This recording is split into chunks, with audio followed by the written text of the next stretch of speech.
Welcome back to my views on news. Two news stories. Firstly, an advice from the UN for Somalia's president regarding the ongoing Somalia Ethiopia tension. How appropriate is this advice? What is UN doing for Somalia? Should UN advise Somalia or do something to support Somalia? UN is just issuing statements. UN Secretary General spokesperson Catriona spoke yesterday. What did she say? Secondly, PMRB held a meeting with Amhara region's notables, PP members, religious leaders, etc. And there, an Orthodox priest attended the meeting as well. A video of this Orthodox priest has gone viral. How did he address the Ethiopian PM? What did he say? Keeping in view the tensions between the Orthodox Church and the government, what did the priest say?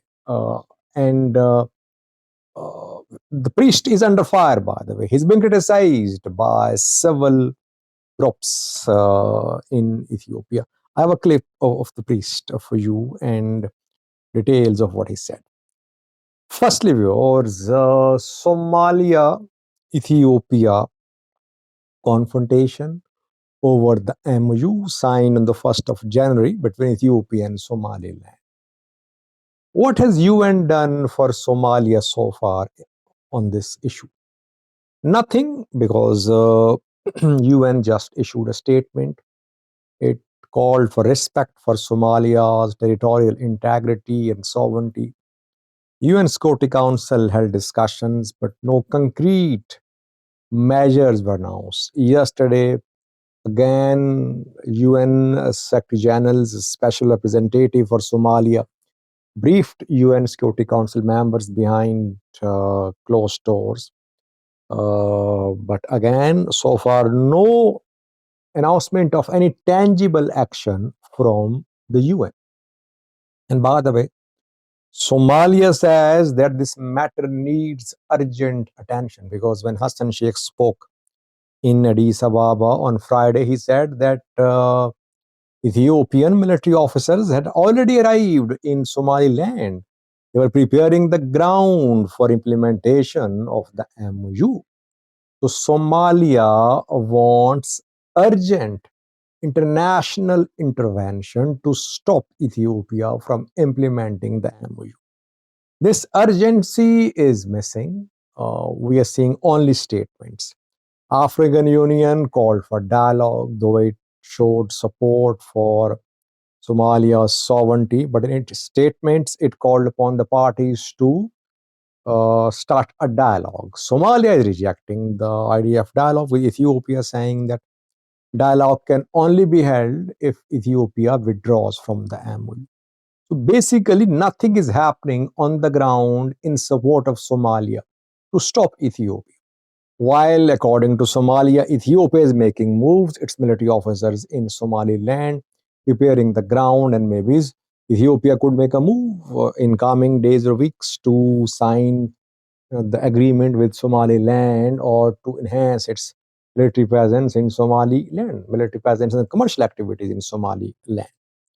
Meanwhile, when UN Secretary General Antonio Guterres' spokesperson, uh, his special representative for Somalia, spoke yesterday and briefed UN Security Council members, she gave an advice to Somalia's president. Firstly, she showed disappointment that African Union's recent session did nothing to diffuse the tension between Ethiopia and Somalia. That is what was expected.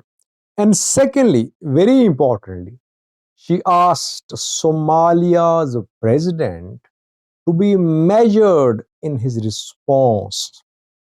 What did she mean? Can we say that Somalia's president is overreacting?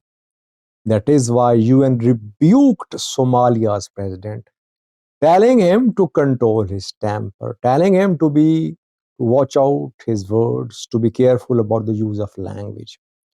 I think that is what UN Secretary General's representative for Somalia meant. But Hassan Sheikh should not fuel tensions, especially ethnic tensions, because already we know that 6 Ethiopians, innocent Ethiopians, have been killed in Somalia in an attack, unprovoked attack by an armed group linked to Ethiopia-Somaliland tension. Ethiopia-Somali tension. So there could be more such attacks on Ethiopians in Somalia, vice versa as well. That is why UN is calling for calm. But Hassan Sheikh says that Ethiopia is implementing the MOU. That is why UN should take action. UN is basically all words, no action for Somalia. That is why Somalia is frustrated. Take a listen to what UN Secretary General's representative for Somalia said about Hassan Sheikh's response to Ethiopia-Somaliland MOU. On the 1st of January, Ethiopia and Somaliland announced a memorandum of understanding which reportedly grants Ethiopia a 50-year lease on 20 kilometers of coastline in exchange for certain political and economic benefits to Somaliland. The full details of the MOU are not available, but public pronouncements have generated strong, hostile public reaction in Somalia. It is also worrying to see Al-Shabaab exploiting the situation as a tool for recruitment. We recognise that the strong feelings in Somalia are putting pressure on the government to respond, and we encourage the President to remain measured in his response. Secondly, PM Abiy held a meeting with notables from the Amhara region yesterday, Prosperity Party members, and people from other walks of life attended this meeting. Obviously, meeting was about security situation in the Amhara region, where Fano fighters are waging a resistance movement, armed movement against the federal government. Since July, we have been witnessing heavy clashes between Fano fighters and military in different parts of the Amhara region. Amhara region is seriously destabilized now. Revenue collection disturbed, educational activities, healthcare services suffering as well. And Orthodox Church is also a victim of this conflict. The nation's Orthodox Church declining. Orthodox Church celebrations unable to be organized in some places this year because of fighting between farm and military.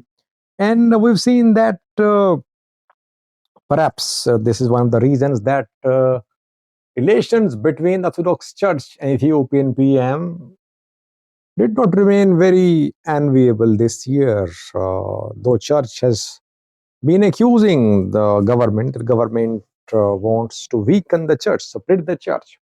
But this year we saw that two archbishops of the main Church, Abune Locus and another, lashed out at Ethiopian PM, and one called for assassination of Ethiopian PM. And the government wanted the church to take action against Abune Locus, who is not based in Ethiopia. But did not take any action. But that shows the gravity of tension between the main church and the Prime Minister. And we know that main church is facing internal challenges. Tigray has separated to some extent. Oromia it tried to separate, backed by the government. It could not last year. But still new groups emerge in Oromia. But yesterday, when the Prime Minister of Ethiopia held a meeting with the Amhara region's notables, one Orthodox priest was all praise for PM Abiy. He called PM Abiy the king, and he recited a religious prayer to flatter the Prime Minister of Ethiopia. He put Ethiopian PM on the pedestal of a holy religious figure. The prayer he recited is generally recited for holy religious personalities like Jesus the Christ, etc. But the man was so keen to make PM Abiy happy that he resorted to use of religious prayer. This Orthodox priest is being criticized, especially Fano supporters, Amhara region-based supporters of Fano, government critics. They are slamming the priest that religious leaders should show character. They shouldn't be so. They should not unduly appreciate people in power. People in power should be held accountable. Church has been accusing the government of flaming conflicts or unable to resolve conflicts. But one church representative or one church member, you can say, is calling the Prime Minister of Ethiopia the king and using religious terminology to praise the Prime Minister of Ethiopia. Take a listen to what the Orthodox priest said yesterday meeting with the Ethiopian Prime Minister. Thanks for watching.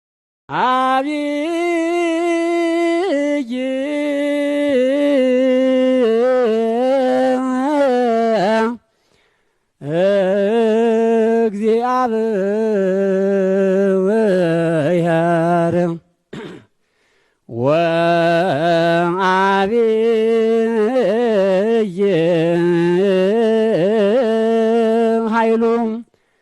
ኃይሉ ንጉሥ ዶክተር አብይ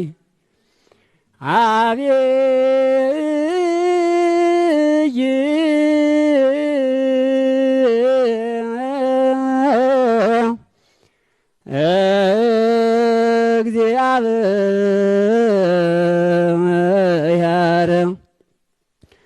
ወአብይ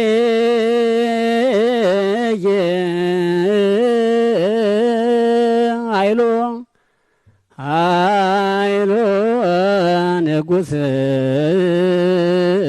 ዶክተር አብይ ወአልቦ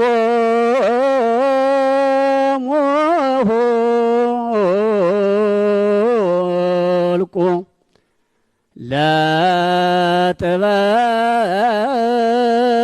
ለጥበቢሁ